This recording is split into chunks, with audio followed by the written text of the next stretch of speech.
Hey guys, it's Jen here from Nails by Jen. Welcome back to my channel. If this is your first time to my channel, welcome to my channel. So today's video is going to be a follow-up video on my nails and the Purple Professional Acrygel. So I used the color Milky Pink on my nails on January 1st. It is now today, February 5th, so we're just over a month. And I just wanted to give a follow-up of how they wore, what I thought of them, how they felt, if I had any breaking, chipping, any of that stuff.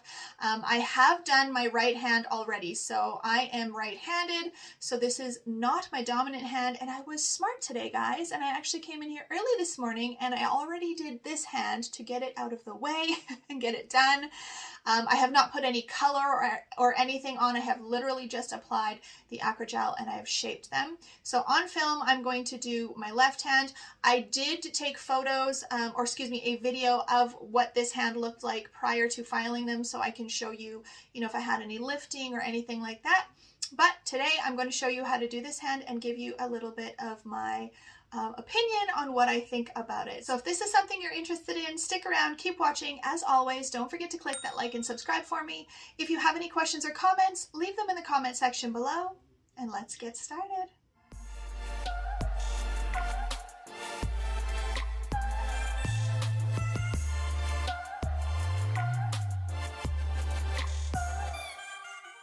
Alright guys, so this is what we are working with. So I do have some lifting here, if you can see it. Hopefully you can see it if the lighting is good enough.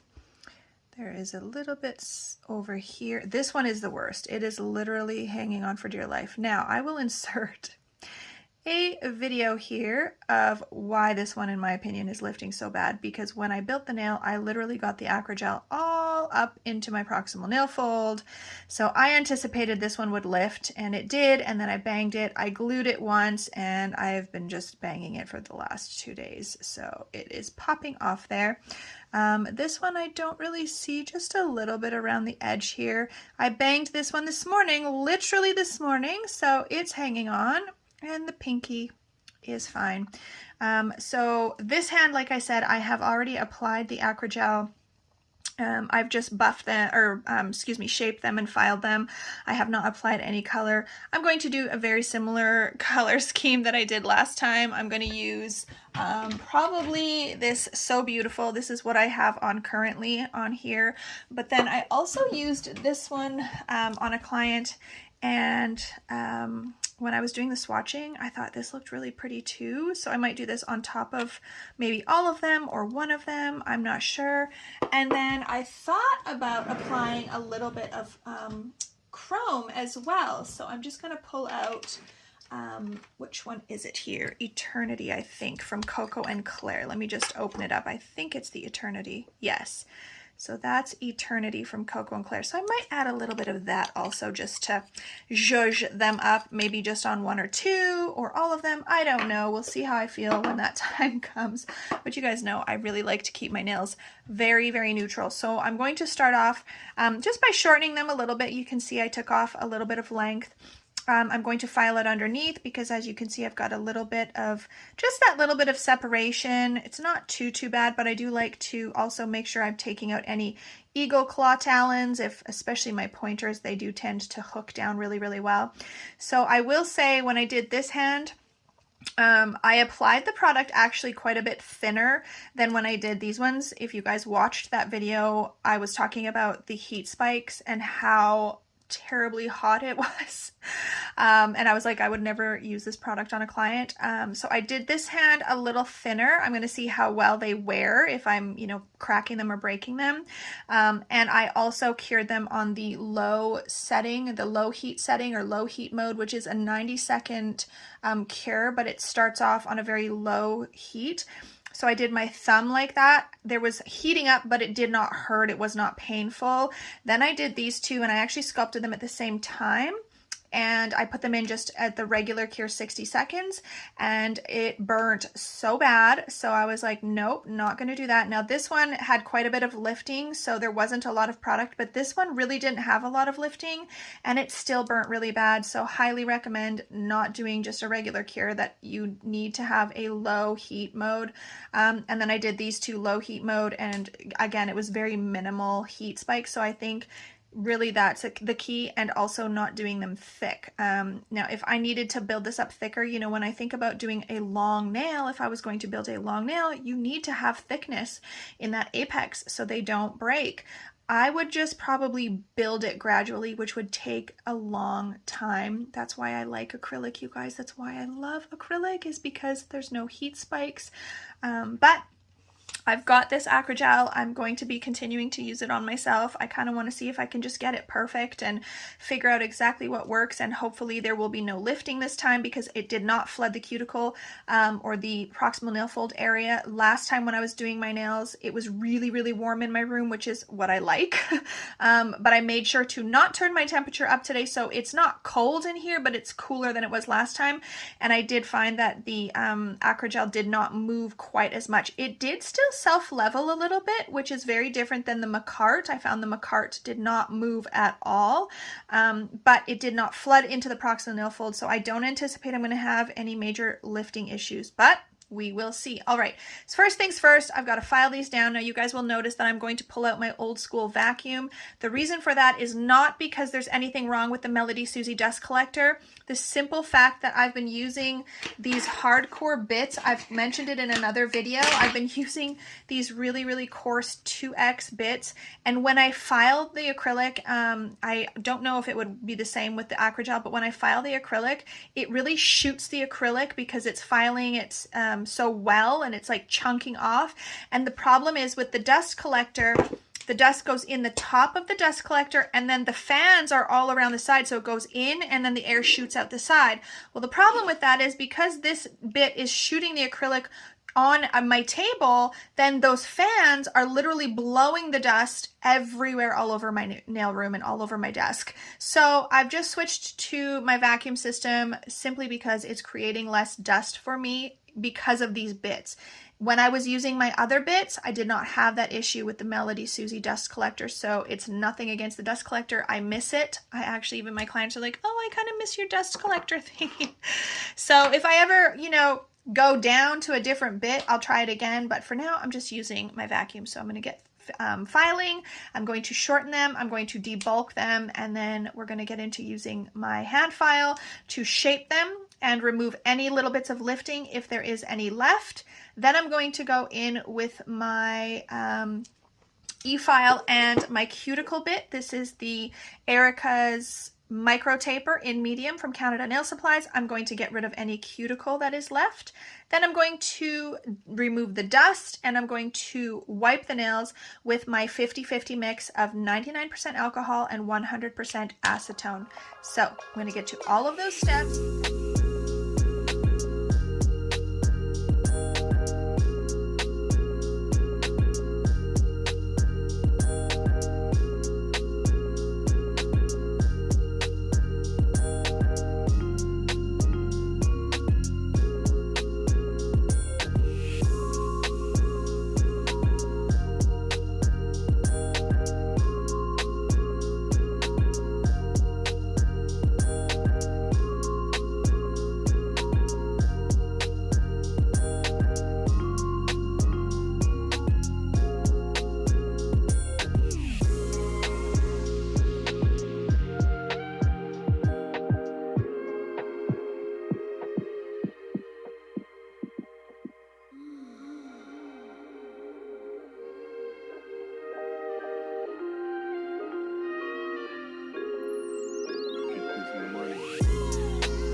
All right, guys, so as you can see, there is quite a bit of lifting, particularly these two. Like I said this morning when I was in the bathtub, I don't even know what I did, and it's almost like it twisted my nail and I felt it pop off, so it must have already been lifting. My natural nail is actually broken on this one right here. So this one had popped and lifted probably about a week ago, and then I just glued it because I knew I was going to be filming this weekend, so I didn't want to, you know, fix it or anything. But then it came unglued a couple of days ago, and of course throughout the week, throughout the last couple of days, I've been banging it again. So they're not in very good shape, these nails, so let's fix them up. I'm just going to go in now and press back this proximal nail fold so that I can expose the cuticle. Again, I have been mentioning in my videos that oftentimes we say I'm pushing back the cuticle, but actually we are pushing or pressing back the proximal nail fold so that we can expose the cuticle and scrape the cuticle off. The cuticle is this dead skin, this white stuff here. This is not the cuticle. This stuff is the cuticle. So I'm going in with, I've got an Accents 100 grit file. I just purchased these in my last haul video, and I had mentioned that I really don't like them for acrylic, but I will say when I used them on the polygel this morning or the acrygel this morning, they do work really well. So Accents is a gel company. I don't believe that they carry acrylic at all, so I'm sure that their files are manufactured to work with gel, which is why they work better with the polygel, because polygel is a mixture of gel and acrylic.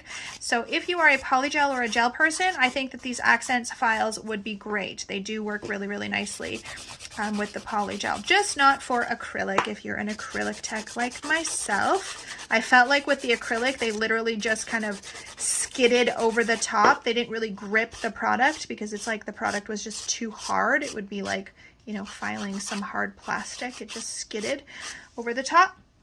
So I'm just going to try to shape them up. Now, you guys know I talk about it in my videos when I'm doing my nails all the time, that I am definitely not a perfectionist when it comes to doing my own nails. I do them the best that I can, but they definitely are not perfect. You know, they might be maybe a little crooked, they might be a little wonky, but I'm not super picky because I really just don't love doing my own nails, so I just want to get out of here as quick as possible. I actually have to film some Instagram reels today because I have like none on the back, you know, sitting in my drafts. I have none left of like the ones that I do of myself.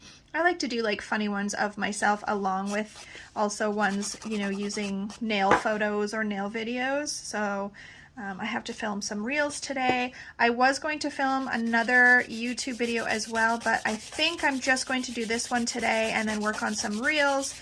And if I feel like it, I will maybe, I don't know, maybe I'll film another YouTube video. We will see.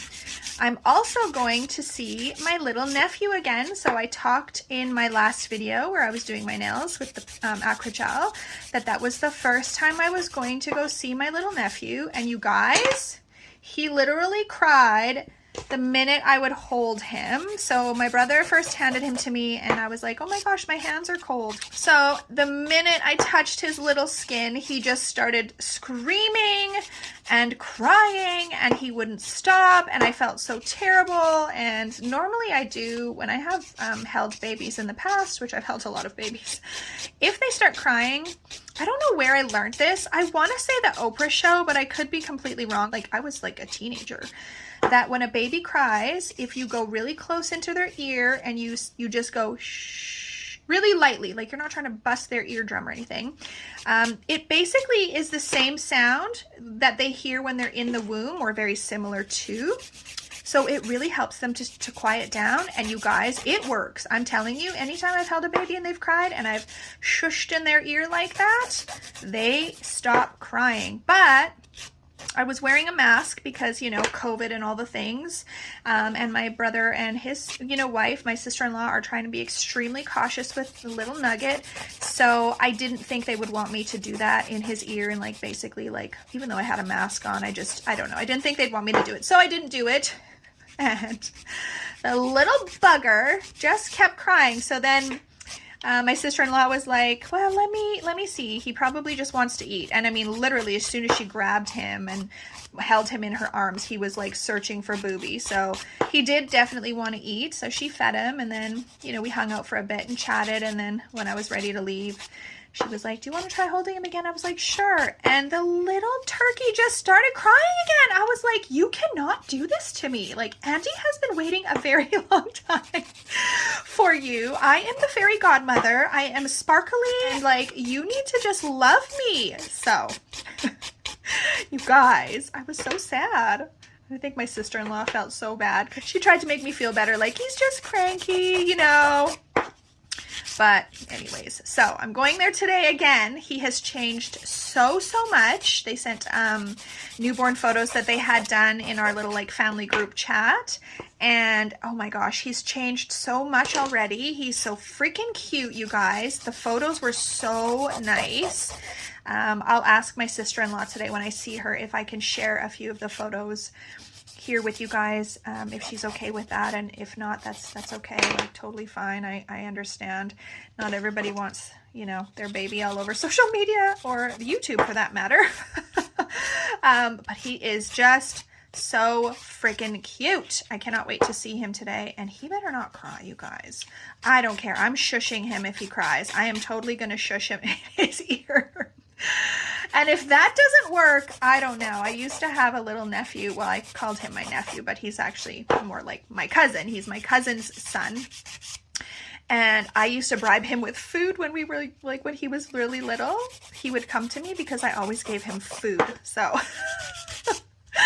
maybe that's what I'm going to have to do with Nolan eventually, is I'll just have to bribe him with food. Auntie Jen always will have treats on hand, ready to go. If he was a girl, I would figure I could just like, you know, taunt him with sparkly, pretty things. But he's a little dude, so maybe food will be the trick. So hopefully you guys cross your fingers for me that he does not cry today, because we are not having that. You are going to love me forever and ever. All right, so we're getting them shaped up. And as you can see, filing the Acrygel is very, very easy.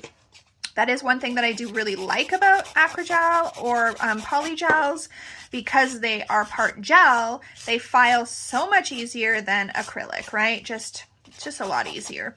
So this part is going quite quickly. I'm just smoothing, you know, the lifted areas out and shaping them up. I have always said to you guys that it's best if you do a lot of your shaping in the beginning before you lay your product, because it just makes it so much easier after. Then you have way less filing to do when you're doing your finish filing. It's always easier to file a thinner product, right? Like right now, the nails are a little thinner. So it's easier to file a thinner product than if you have a whole bunch globbed on there and then you have to try to shape them. That's why when we see those videos when people put on tips, right?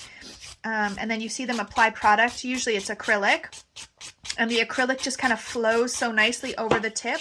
It's because that shape is right there. It's already there, right? It's a lot more work when you put on a form and you have to mold the shape and mold the product, mold the product into a shape. That takes a lot more time than just applying it onto a tip that already has the shape. So it's the same thing when you're doing a fill. If you have your shape in place, like I am here, it's going to be fairly easy to apply the product. I'm not molding anything.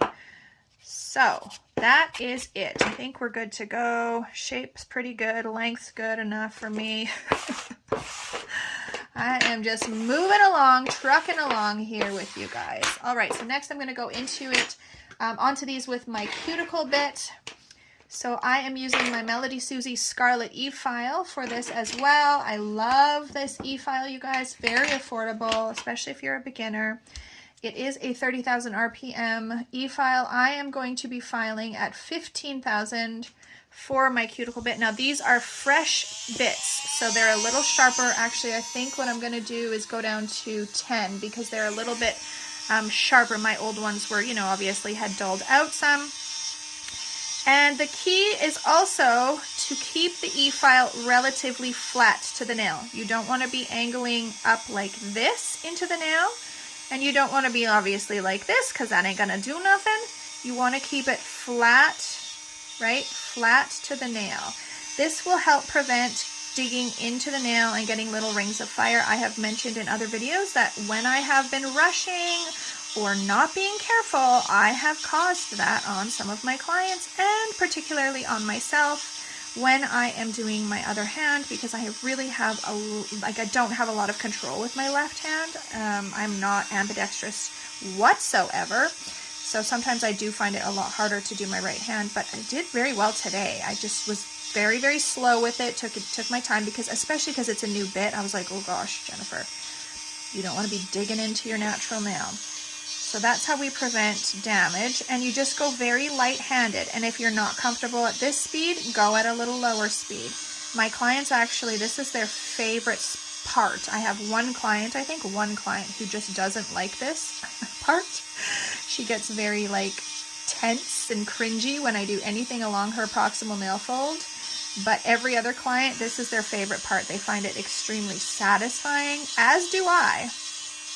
Now, one thing I will mention is it's a lot harder to lay the EFILE bit flat if you have a bunch of product. So if I still had a bunch of product here, right, if I had a big hump of product here, it would be very hard for me to lay it flat because there would be a bunch of product. So you have to be even more careful when doing that, because it's very easy to dig into that natural nail, but you can't lay it flat because there's something preventing it. So just be very, very cautious. Take your time. Be as light-handed as possible. Now, some people prefer to start in the center. It's really hard on my own hand to show you guys, but they prefer to start in the center of the nail, right, in the forward motion on the EFILE, and go to the left, right, down the left like this. And then they will flip it and go in reverse and do the opposite side. I don't personally like that way. For me, I don't know, it just feels weird with the EFILE. I'm sure if I continued to do it over time, it would get, you know, more comfortable and easy, but I just twist my clients' hands a little bit or get them to move their hand, and same with my own fingers. I just kind of twist my hand a little bit so I can get in there, and I just keep it in the forward motion. But if you're starting out, it might be a good idea to do it the other way, where you flip it to the reverse method, going down the right side of the nail. All right, so we're just about done this, and then I'm going to remove all of the dust, and like I said, I'm going to use my 50/50 solution. But whatever you use to cleanse the nail, I did not see if Canada Nail Supplies, which is where I get the Purple Professional products, I did not see that they had a cleanser for the Purple Professional products. I'm assuming that there is one on the market, but I don't think that they carried it. The other thing I wanted to mention also, which I mentioned in the last video, is that on the YouTube video where they are showing you how to apply the Acrygel, where Purple Professional is talking about how to apply it, they do mention that they have a primer. Canada Nail Supplies does not carry the primer, so when I messaged them, they said that it would be totally fine to just do it without the primer and just use the bond and the base gel. So that's again what I did last time. Now, if I have a lot of lifting again this time, I'm going to assume that it's just because I need the primer. Because I am going to be very cautious to not get it into the proximal nail fold and all of that. I'm also going to go through and nip off anything that is like hanging or standing up or white and dead and yucky. I was also mentioning that I have been following an Instagram page called Nail Knowledge, I believe is what it's called. And they have tons of information that they share. And I think that they even have like a course or a program that you can take. I'll have to look into that. But I do find them very informative. Every once in a while, something pops up on my, my feed, my Instagram feed, and I do find it very, very knowledgeable. All right, so these are done. They are cleansed. So I'm going to get on a layer of the bond. So this is the bond. And it almost reminds me kind of a dehydrator, I would say. Not like a primer or anything. So I don't like, drench the nail with it or anything like that. Just a thin little layer is what I do. Now, if I was working on a client who had a broken nail like I do, now this break is not super, super bad, but it is there. You can see it on the side. I've also placed a little piece of silk in, right? If I have a really, just for that added strength, it'll just help that crack to not re-break again.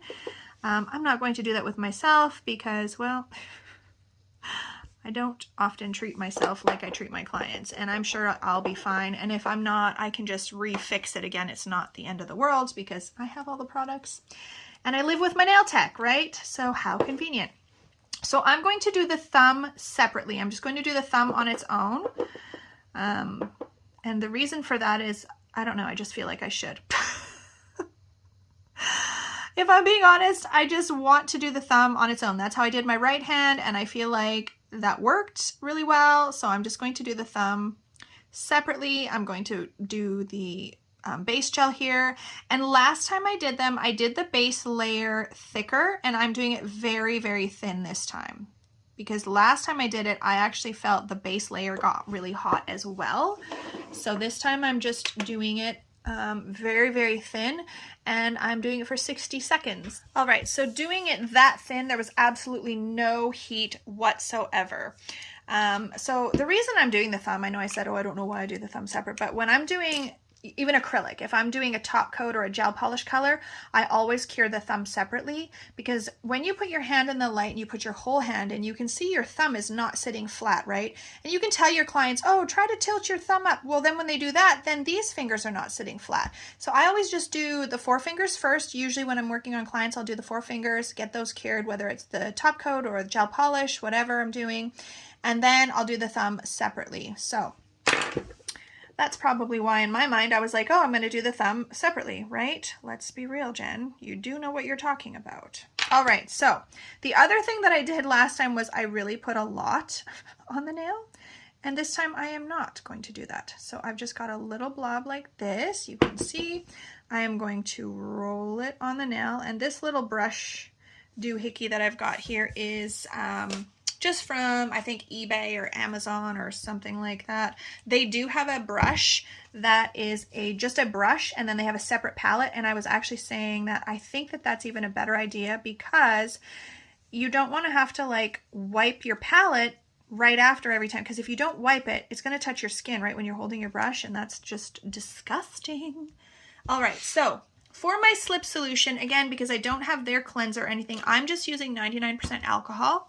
Now you can see as I've been talking and you know, whatever with you guys, it has moved just a smidgen. You might not even be able to tell that it's moved, but I can tell that it has moved just a tiny, tiny bit. So I'm just dipping into my alcohol, and I'm going to just start pushing this product towards the proximal nail fold. Now I can see I've got a little bubble in there. I'm going to attempt to pop that. Hopefully I can pop that. That's the first time I've had a bubble in this product. And I'm going to do it fairly thin towards the cuticle area, proximal nail fold, because I do not want a big hump, right? I don't want it to grow out with a big old hump there. And then I'm just going to start feathering it downwards and pulling it towards that tip. And of course, you know, we want to make sure our apex is in the right area. So now I'm going to start kind of making sure that that apex is where it needs to be, and just feathering that tip out. Now there is still some product on the tip of this nail, so I don't have to make it super thick there. So now you can see how it looks so far. Like right now it's not too bad as it is, but I am going to just kind of push that product back a little bit. I'm just tapping it with the brush just to get it back a little bit, and you can see I got a little bit right there on that skin. I want to get it off immediately. And so it hasn't slid super back like into my proximal nail fold or anything like that. So I don't want to muck with it too much, but it does self-level. This stuff does self-level it a little bit. So I'm going to get that into the light, and I'm sticking it just like this in the lamp on its own. All right, so there it is cured. I did it on the low heat setting for 90 seconds. So it looks pretty good. And I definitely took a lot less time this time. Like the first time, you guys, I feel like I was taking so long to apply the product. This time, not so much. So now in the video that I watched, they actually applied it to all 4 fingers and then just molded it, but I just feel like it's gonna move too much. So I'm gonna do 2 fingers. I will do this pointer here. Sorry, I moved out of frame. And I will do my middle finger as well. And you can see I'm really not applying a lot of product because, well, I don't want it to burn. And that thumbnail really didn't get hot. It got, well, I mean, it got a little bit warm, but it didn't get hot, right? Like the last time. So I was trying to see what the best way to do it. I'm going to try it this way. All right, so I'm just wetting my brush again, and I'm going to push that product up towards that proximal nail fold. Again, I'm going to thin it out at that area. And I'm going to push it out a little bit further than the natural nail here on this side because I want to make sure I cover that crack really well. And I'm going to just follow the natural shape that I've created with my nail here with my hand file, and then just pull that product towards the tip. Again, there's still some product on the tip, so I don't need to bulk it out at the tip at all. I'm just feathering it in. And again, I just want to make sure that we have a fairly decent shape. Now, my pointer fingers do grow wonky. They grow this way. So you can see that this one is doing that again, but I am not trying to like muck with it too much and fix it up. So I'm just going to get that product on there, and you can see like there's kind of like a few little divots, but you can see it's moving. So you can see this one has self-leveled. So when I first put it on, it was kind of all in a weird shape, right? Because I just kind of squished it on there with the palette, but you can see how it's rounded and smoothened out. So it does self-level a little bit. So I do feel like if you find that the product is slipping, you know, onto the sides, if it's sliding down the sides, you could probably just flip your nail over like we do with gel and just let it kind of flow naturally to the center again. It takes longer because it's not super, you know, movable like regular gel, but it will. This one just moved too a little bit into the center, so I'm going to start patting this down.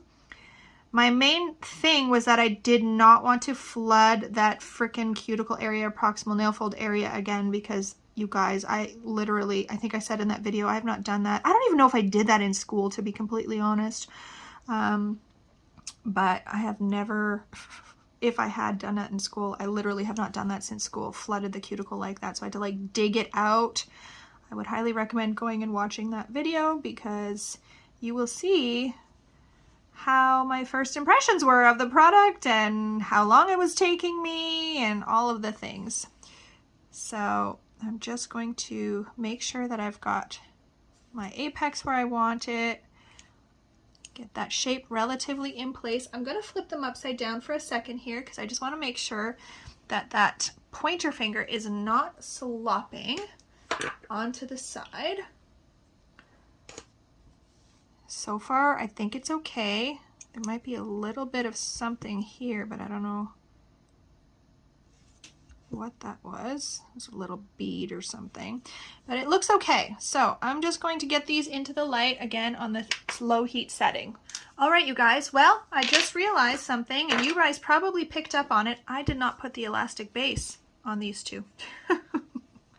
So if they lift, I'm going to say that's probably why. Now, let me also say this one, even on the low heat setting, it burned because there was so much damage there. So I'm going to actually cure this one outside of the light. So if, say, this is the edge of the lamp, I'm going to actually put my finger here on the low heat setting to see if that helps with the curing, because with the pain, because you guys, that heat spike, like, it is the main reason, one of the main reasons, I should say, not the main, but one of the reasons that I prefer acrylic over gel.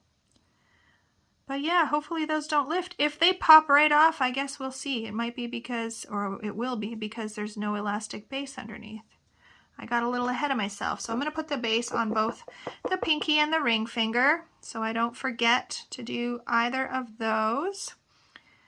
And I'm going to get them into the light to cure for the 60 seconds. Make sure that I've got them really nice and covered, but with a very thin layer. Good to go. All right, so I'm just going to do the ring finger separately because I want to put it outside of the light and see how that heat spike is. So again, I'm just rolling that product on there, cleaning off my spatula as best as I can. And I'm gonna smoothen that out. I might have even put too much on here because really there's not product back here, but there's still quite a bit of product on the rest of the nail. So we'll see. I do find it like satisfying, I think I said that in my other video as well, to work with the polygel because it's just like kind of like Play-Doh, right? You just can mold it. Oh, again, I've got a little bubble in there. I wonder why that's happening this time. It didn't happen last time. I feel like I've got just a little bit too much. I just kind of pushed off there. I'm gonna get my little tweezers here that are super pointy and pop that bubble. Did it pop? Well, there's still a little one in there. There, I think I got it. Yep.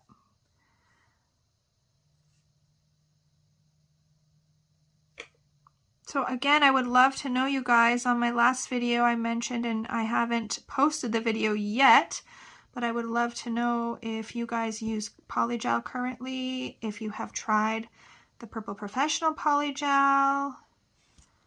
So this one is a little bit thicker, I feel, so it's probably gonna burn because especially with that damage, I'm just gonna kind of pull this product and try to pull some of it off the free edge here, the tip, because I don't need that much product. So I'm just kind of pulling and dragging, and then I'm just gonna kind of break it off that tip there. Okay. Just grab it with my tweezers. Okay, now I've got to go back in and fix this up because now it's all wonky. And I absolutely want to make sure it's not sliding too much into that sidewall or anything like that. Okay, I need to push this back. So this one is taking a little bit longer to fuss with because I just put too much product on. You really don't need a lot. It's very deceiving. You would think, like when I grab the little ball or, you know, bead of it, it doesn't look very big, but you don't need a lot at all. It looks a little wonky. I'm just going to actually leave it upside down for a few seconds here, a minute or so. All right, I'm going to get it in front of the light, low heat setting. I'm going to just leave the camera running here because I want to let you guys know how how it's going and how that feels and if it's better or not. So right now we're at the 12-second mark. I'm not feeling anything right now at all. We're coming up on 20 seconds. I'm not feeling anything at all. No heat at all. And we're at 30 seconds. So I'm going to just move a little bit into the light now. So I've got my finger about 3/4 of an inch into the light. My nail is literally just on the edge inside. So I think it's starting to heat up a little tiny bit. At the 50-second mark, and this is a 90-second low heat setting. Okay, I'm gonna get my hand directly into the light now. We're at 60 seconds. So, I mean, I didn't feel anything with that. It might still heat up because I've still got 20 seconds to go to get to that 90-second mark, but that definitely was 100 times better. There was no heat at all. So you just have to make sure that you maybe do like a final cure at the end for a final 60 seconds or something, just to make sure that everything, if you're going to do it that way, just to make sure that everything is really, really cured well. Because if you're just on the edge of the light, it's curing a lot differently, right? It says to cure it for 60 seconds in an LED light. Let me just tap and see. So it is hardened, but I would say definitely I'll give it another full cure at the end. Okay, so now I'm going to do the pinky and just a tiny, tiny bit, especially because the pinky is so tiny. And I'm just going to roll it on there. Let's get this little guy molded. Again, I just want to do it thin towards that cuticle, proximal nail fold area. I would love to know how many of you guys use the term proximal nail fold as opposed to cuticle. Or if you've now just started doing it since I talk about it all the damn time. It's very easy to say cuticle area though. Like I still say it because that's, I mean, we said that for years. And I even watch, you know, industry professionals, educators still refer to it as the cuticle, like, you know. So it's just a very habit. It's a habit.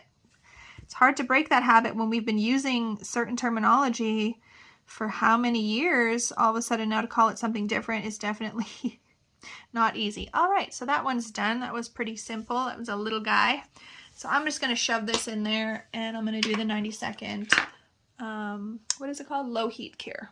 All right, guys, so I ended up putting them all in for 60 seconds just to make sure they're all totally cured.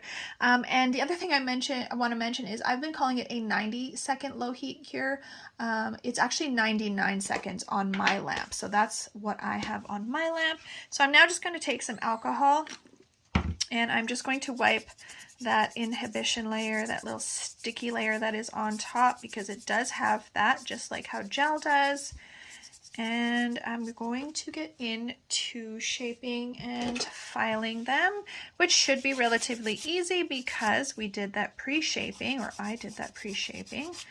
So there shouldn't be too much to file. It should be relatively easy, and then we can get into putting on some color.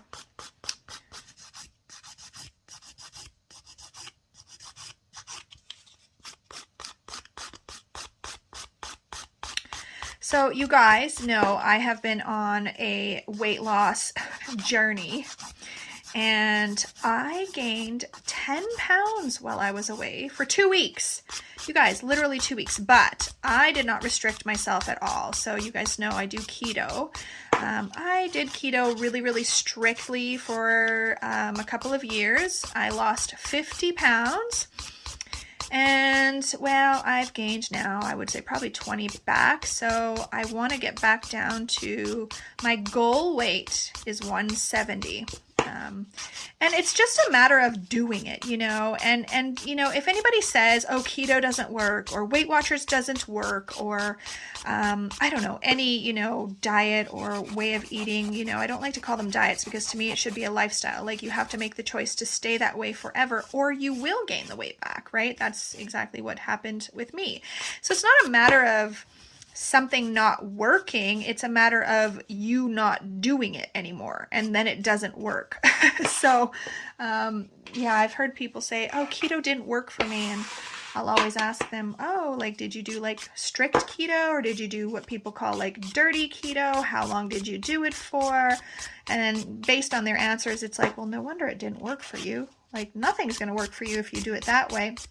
So if you guys are interested in losing weight, you know, I highly recommend keto. And the reason that I find keto was really good for me was because the food is actually really, really good. Now, don't get me wrong. Of course, I went on this trip and I was like, I'm not going to restrict anything. I'm going to eat whatever I want, whenever I want. And I did, but I'm paying for it now, right? Because it takes 2 weeks to put 10 pounds on, and it'll take me, I don't know, 2 to 4 months to take it off, right? More than 2 to 4 probably, if you're doing it healthily instead of, you know, basically starving yourself. So yeah, if you're looking for something like to help you lose weight, I highly recommend keto. Something I would also mention if you're gonna do it is to go have your blood work and everything taken before you start the diet. That's what I did. So I used to be very anemic. I had like high cholesterol actually as a younger person, like in my 20s. The doctors had actually put me on cholesterol medication because based on what I was eating back then, it made no sense that I had high cholesterol. I didn't eat things that would cause me high cholesterol. The only thing that was sort of a bit of a flag for them was I used to eat a lot of shrimp, and apparently shrimp is extremely high in cholesterol. So that was the only thing they could think of, but they put me on a very strict diet for 3 months, I believe. Yes, it was 3 months. And then they, you know, tested my blood again, and nothing had changed. My good cholesterol had gone up, but my bad cholesterol, I believe, which is the LDL, just did not go anywhere. So they were concerned because at my age and, you know, based on my eating, they could not figure it out. It was not hereditary. Like, no one in my family had it. My grandmother ended up getting it when she was like in her 70s, I think, or yeah, I think it was her late 60s, 70s. But it was so weird. So they put me on this medication, and I believe it was called Ezetrol. Yeah, that rings a bell to me. And it's like heavy duty medication. I remember, you know, there would be times where maybe I couldn't get into my doctor for something like a cold or something. So I'd just go to a walk-in clinic, and they always ask you, what medications are you on? And I would mention that one, and they would look at me funny and say, why are you on that? And I'd say, well, because I have high cholesterol and my doctor said I needed to be on it. And they would say, so we're going to just like retest your blood and make sure. And they would, you know, because it's almost like they'd be questioning this other doctor's choice to put me on this hardcore medication. And then the results would come back, and they'd say, oh, okay, I can see, you know, you've got high cholesterol or whatever. So, yeah, so the medication, it definitely helped. But my cholesterol has always just been on the high end. And when I did keto, when I first started keto, that was something I was concerned about, right? Because you're eating a lot of fat. And so I was like, oh gosh, like, is this gonna kill me? Basically, I don't want to be on this medication because I had been taken off of it. Oh my gosh, I don't know how many years it would be now, maybe like 10 years now. You know, but at the time it was probably about 5 years or something that I had been taken off the medication. And so yeah, they tested my blood after 3 months. I did keto, and then I got my blood test taken again, and my anemia had gone down. My B12 was better off. My cholesterol is still on the higher end, but it was like so much better. So for me, it really does make sense to stick with keto. I just have to stick with it because, you know, I've gotten back into that routine of, oh, you know, I deserve a cheat day or whatever. I deserve a cheat freaking week. You know, the dumb stuff we tell ourselves that make ourselves feel like it's okay to eat what we want and then we regret it after. Yeah, that's been me for a long time. So I just really need to get my butt in gear and really, really just focus. And no more excuses, people, because I want to have a summer bod, right? I want to be able to wear like cute things and not feel self-conscious. And yeah, so my goal is 170 pounds. I am 5'8". I did get to 170 when I was doing keto, but then a couple of my friends were like, you have no butt. I'm, you know, relatively a curvy person. I've just always naturally been that way. And when my girlfriends were telling me I had no butt, I felt really weird because I was like, that's not how my body is. So I ended up putting 10 pounds back on. I stayed on keto. I just increased my calories and put 10 pounds back on. So then I sat at 180 for a while. And I was okay with it, but I think I would like to get to 170 and then just maybe, you know, do some squats and like tone up a bit, right? To like keep a little bit of curvature. So I do like having curves. Personally, aesthetically, that's what I find physically attractive. Like, that's kind of my preference. Now, don't get me wrong. I think every woman is beautiful in their own way, whether you're short, tall, skinny, round, apple shape, pear shape, whatever it is, whatever your skin color, there is beauty in everyone. But for me, with my body, I personally like curves for me. I've always been blessed to have that naturally. I didn't have to pay for it. Thank God. Thank God for that. One of these days I may have to start paying for Botox because, you know, I am starting to see some wrinkles and gray hair, you guys. I've started getting gray hair. Oof. And I think I'm just gonna, you know, I mean, it's very, you can't even see it, right? I've just got like a few strands here and there, but I think as it comes in fuller, I think I'm just gonna like rock with it. I don't know. I've got long hair and I think I'm just gonna let it go naturally. I'm just kind of more of a natural person anyways, so I think that'll work for me, but we'll see. I'll just call it like my hair tinsel.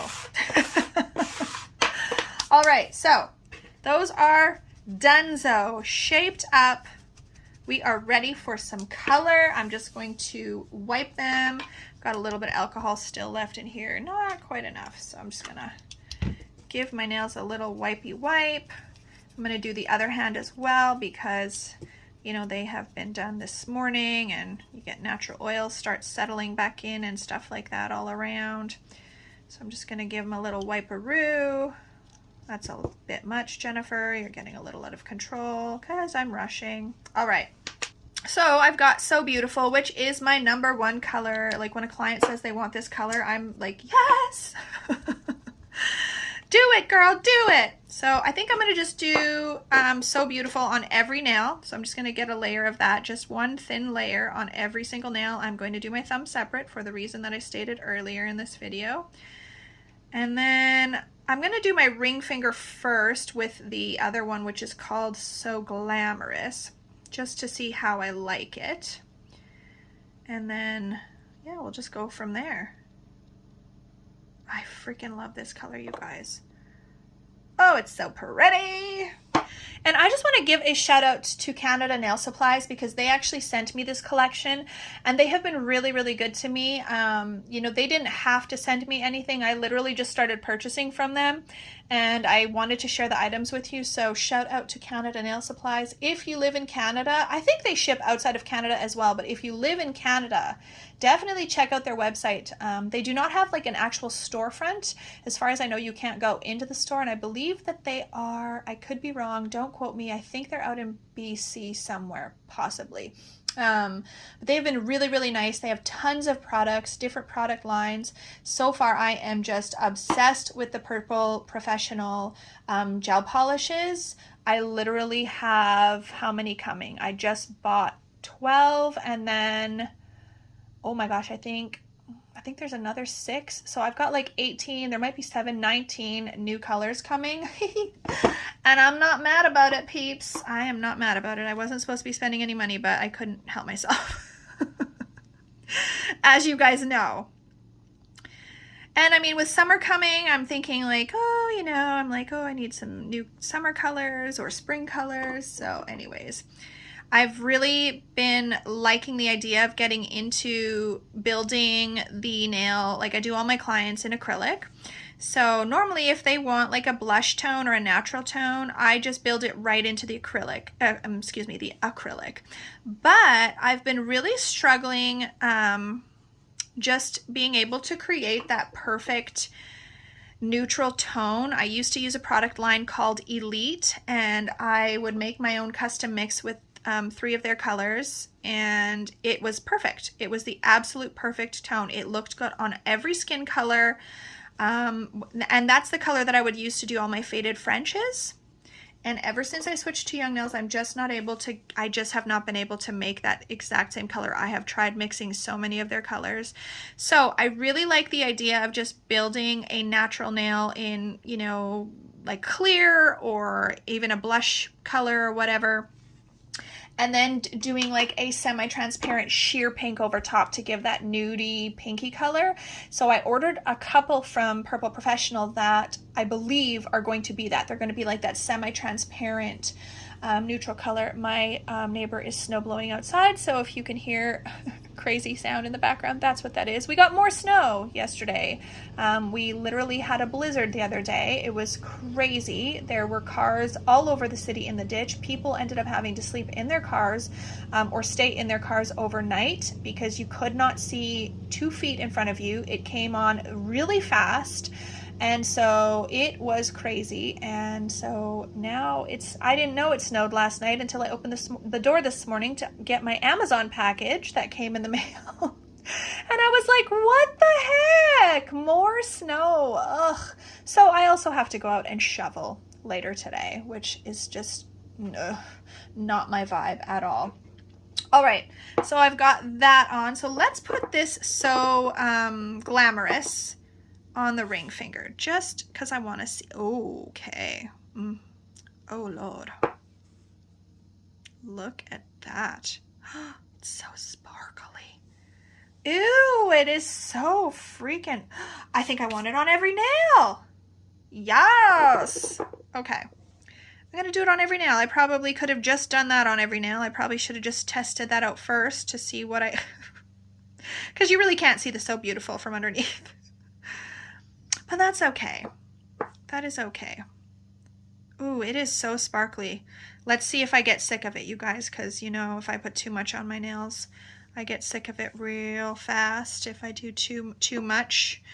And I know some of you ladies are like, Jen, you think that's too much? What the heck? I am a basic bee, you guys. I really am. Basic, basic, basic. That is me. Okay, 60 seconds cure. Now, what do I want to do with this? Do I want to, maybe I will, should I chrome? I don't know what I want to do. I might just add a little bit of it to the ring finger just so I can have one, you know, accent nail. Like, ooh, getting out of the comfort zone here. All right, guys, I am going to just wipe this ring finger because what I want to see is if I can rub this chrome right into that wiped gel polish. It probably won't work, but hey, you never know. Let's see if I rub it. Oh, it is working. What? It is working, I think. Is it? Yes, it is. Look at that. I didn't even have to put on a chrome gel thingy. It's not super noticeable, but it's there, right? It's noticeable enough for me because you guys know I don't like too much. All right, I am gonna go over these with my top coat and seal them in, and then I will do my other hand, and then I will show you the finished. All right, guys, so here they are. So on this hand, I did not put the So Beautiful underneath. I literally just went in with the So Glamorous just to see if there was a difference. There is a very, very slight difference. This one has a little bit of a peach hue to it because of that So Beautiful. But yeah, nobody's gonna notice. And then the chrome, I love the fact that I could chrome right directly onto that gel polish. I didn't have to put any type of a like chroming gel or top coat or anything. I've got cuticle oil all over me, but I absolutely love how pretty they are and sparkly. All right, guys, so that is it for this video. I also wanted to address my new sign in the back. I just want to know if you guys like it. I just felt like the other one was so small, so I actually just went on Canva and created the image, and then I printed it off at Staples in a, I believe it's a 16 by 20 frame. I got the frame at Walmart and I spray painted it white with white matte spray paint. I think the frame was $14 and it cost me, I think, $22 or something to get it printed, so really not that expensive. But let me know what you think. Do you think it's too big or anything like that? I like it personally better than the other one. And I also added this little sign down here, and I thought those were kind of, that's something that I think I will keep. And then I also took my lights, and instead of kind of stringing them around, because I felt like you couldn't really see them, I just put them in this vase. So let me know what you think about the new kind of backdrop area, if you like it. So far I'm liking it. I think this is what's going to kind of stay for a while anyways, until I get bored of it or feel like I need a change.